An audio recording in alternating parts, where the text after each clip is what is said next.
नमस्कार. अर्थकथाच्या पुस्तकं आणि बरंच काहीमध्ये तुम्हा सगळ्यांचं पुन्हा एकदा स्वागत. आज जागतिक पुस्तक दिन आहे. या दिनाच्या तुम्हा सगळ्या ग्रंथप्रेमींना मनःपूर्वक शुभेच्छा.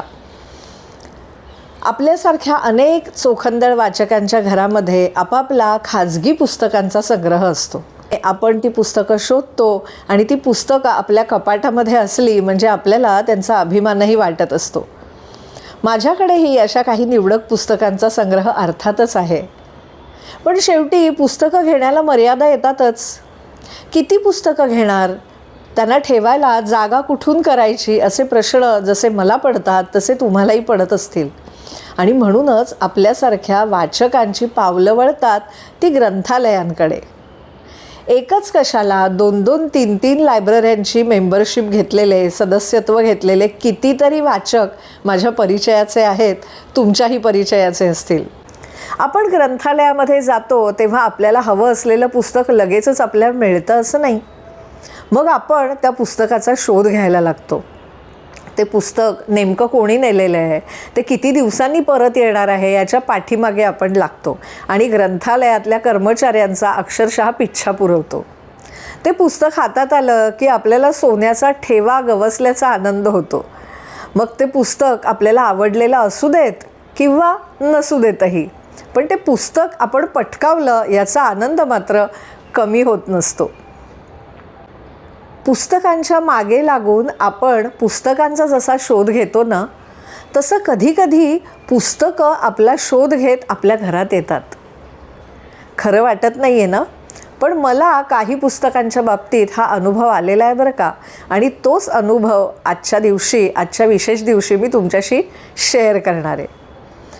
तुमचा शोध घेत जर काही पुस्तकं तुमच्या घरी आली असतील तर तेही आम्हाला कमेंट बॉक्समध्ये सांगा. नुकतंच आमच्या ठाण्यामध्ये माझ्या अतिशय आवडत्या साहित्यकार डॉक्टर अरुणा ढेरे यांचं एक व्याख्यान झालं. पुराणकालीन वेदकालीन स्त्रिया असा त्यांच्या व्याख्यानाचा विषय होता. अरुणाताईंना ऐकण्यासाठी, एकतर अरुणाताई बऱ्याच दिवसांनी आमच्या ठाण्यात आलेल्या, तेव्हा त्यांना ऐकण्यासाठी पुष्कळ गर्दी त्या सभागृहात झालेली होती. खुर्च्या अपुऱ्या पडल्या तेव्हा आयोजकांनी स्टेजच्या नजीक असलेल्या पायऱ्यांवर बसावं अशी विनंती प्रेक्षकांना केली आणि ती जागा देखील अल्पावधीतच भरली. काही जण त्या सभागृहाच्या पायऱ्यांवर जाऊन बसले तर कित्येक जण उभं राहून अरुणाताईंना ऐकण्यासाठी जवळजवळ 2 तास श्रवणानंद घेत होते. अरुणाताईंचं व्याख्यान संपल्यावर मला त्यांना खरं तर भेटायचं होतं, त्यांच्याशी बोलायचं होतं, पण लोकांचा गराडाच इतका पडला आणि अरुणाताईंना नेमकं दुसऱ्या कार्यक्रमासाठी जायचं होतं म्हणून मग मी मागे सरकले. पण अरुणाताईंचं भगव्या वाटा हे पुस्तक विक्रीसाठी तिथे उपलब्ध आहे का असं मी आयोजकांना विचारलं.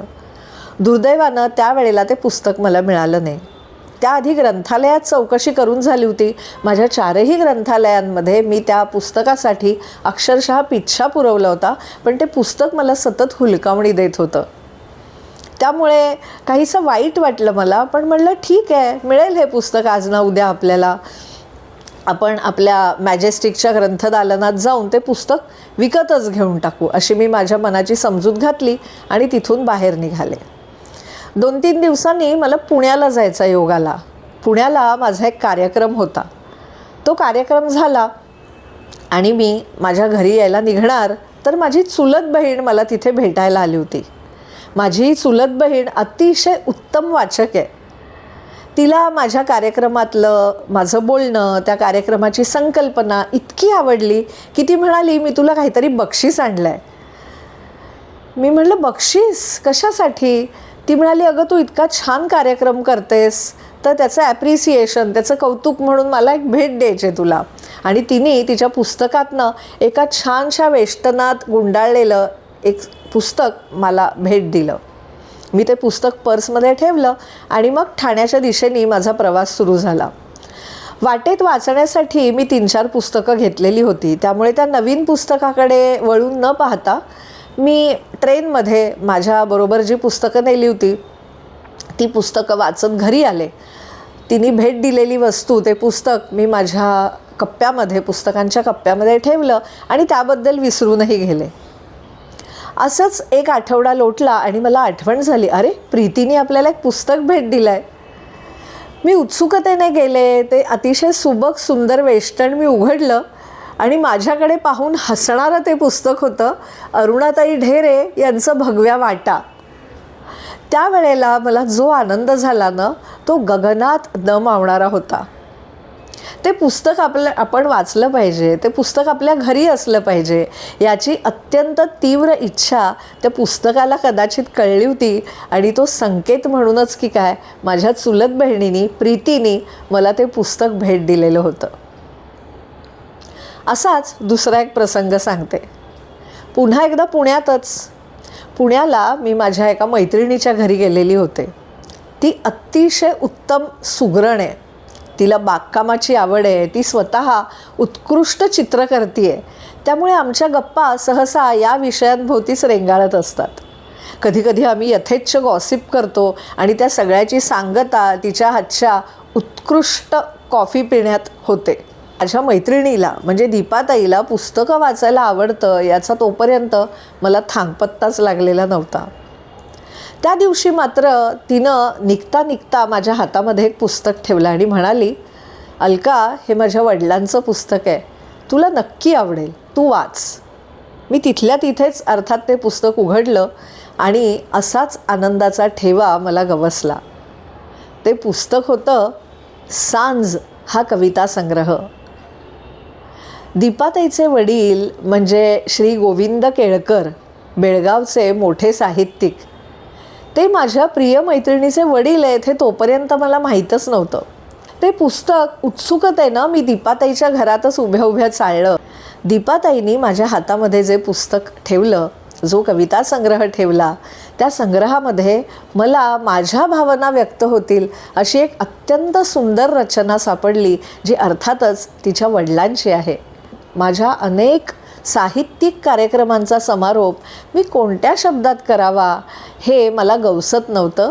ते ह्या पुस्तकाने माझ्या लक्षात आणून दिलं. रसिकांशी अत्यंत अल्प शब्दात कसा संवाद साधायचा या गोष्टीवर मी अडखळते आहे, माझी पंचाईत होते आहे, हे कदाचित त्या कविता संग्रहाला कळलं असावं. आणि म्हणून आज इतकी वर्ष मी दीपाताईकडे जाते आहे, तिचा पाहुणचार घेते आहे, ती माझ्या घरी येऊन गेलेली आहे, पण कधीही तो कविता संग्रह मला भेट द्यावा अशी इच्छा तिला तोपर्यंत झाली नव्हती, जी त्या दिवशी नेमकी झाली. मी म्हटलं ना, आपलं जर पुस्तकांवर प्रेम असेल तर पुस्तकं आपल्याला शोधत आपल्या घरी येतात. बेळगावचे प्रसिद्ध कवी गोविंद केळकर यांच्या सांज या कविता संग्रहातली ती कविता मी आज इथे सादर करते आणि पुन्हा एकदा जागतिक पुस्तक दिनाच्या तुम्हाला शुभेच्छा देते. ती कविता अशी आहे.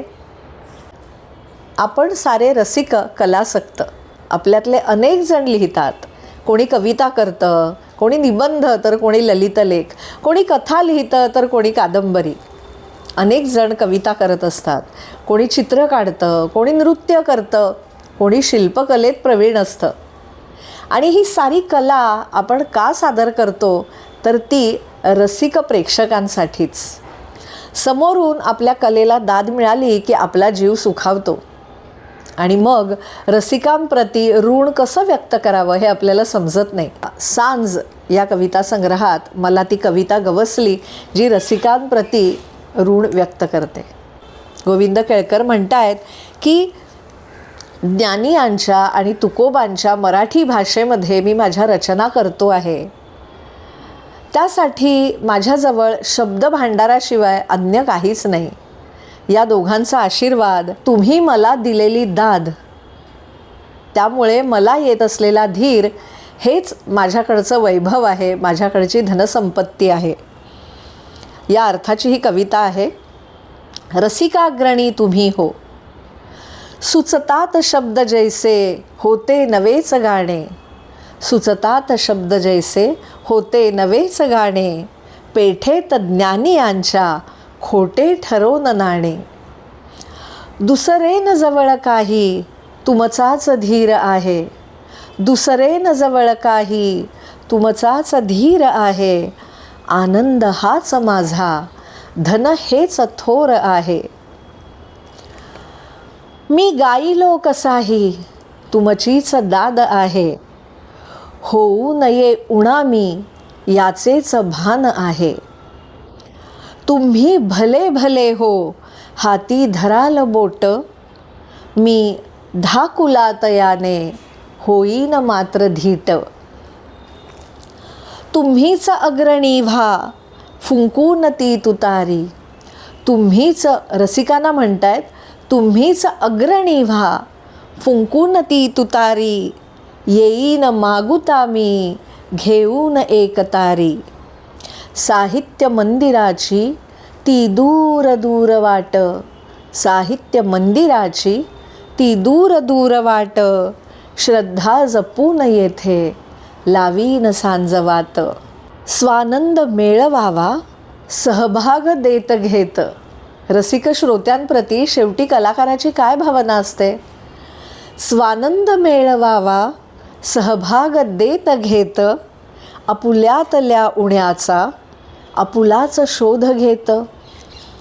रुचले तुम्हास काही टाळीस हात द्यावा, रुचले तुम्हास काही टाळीस हात द्यावा, रसिकाग्रणी तुम्ही हो अमुचा सलाम घ्यावा, रसिकाग्रणी तुम्ही हो अमुचा सलाम घ्यावा.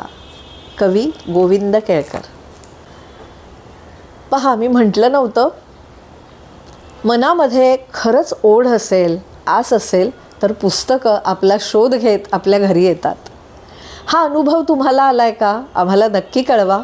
अर्थकथा या माझ्या यूट्यूब चॅनलवर मी सादर करत असलेले पुस्तकं, बिस्तकं आणि बरंच काही याचे भाग जर तुम्हाला पाहायचे असतील तर मी डिस्क्रिप्शन बॉक्समध्ये त्याची लिंक देते आहे. अर्थकथा या माझ्या यूट्यूब चॅनलवर मी माझ्या वेगवेगळ्या अनवट प्रवासांबद्दल बोलते, पुस्तकांविषयी बोलते, काही गाण्यांबद्दल बोलते, कधी रेसिपीज शेअर करते तर कधी शॉपिंगविषयीही बोलते. तुम्हाला जर अर्थकथाचे हे व्हिडिओज, इथला कॉन्टेंट आवडत असेल तर माझं चॅनल सबस्क्राईब करायला प्लीज विसरू नका. पुस्तकांविषयीचा हा व्हिडिओ तुम्हाला आवडला असेल तर तो लाईक करा, भरपूर जणांपर्यंत तो शेअर करा आणि कमेंट बॉक्समध्ये नक्की कमेंट करा. भेटत राहूया. नमस्कार.